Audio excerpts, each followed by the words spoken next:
Pepasyag ng Department of Social Welfare and Development o DSWD Secretary Rex Gatchalian na tambing dang itoknang ing pamamiayuda at social services ustong ating minepal o mekelam o tinago na politiko king distribution sites. We have the option to stop.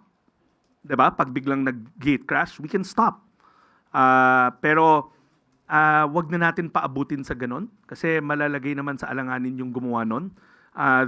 There are provisions already stated in our memo circulars to that effect. Pero kami will make sure na hindi kami pupunta pag may politiko. Agpangkang Gatchalian, eda ipaintulutan na isunduing payout nung atsula reng politiko at makasadyaya kanong ahensya na isuspending aktibidad ustong ating biglang gate crashing. Pabaliktad.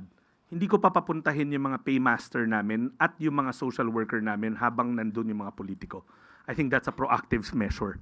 Hindi kami a-appear doon, hindi kami pupunta doon. Kasi tulad ng sinabi ko, these are professionals.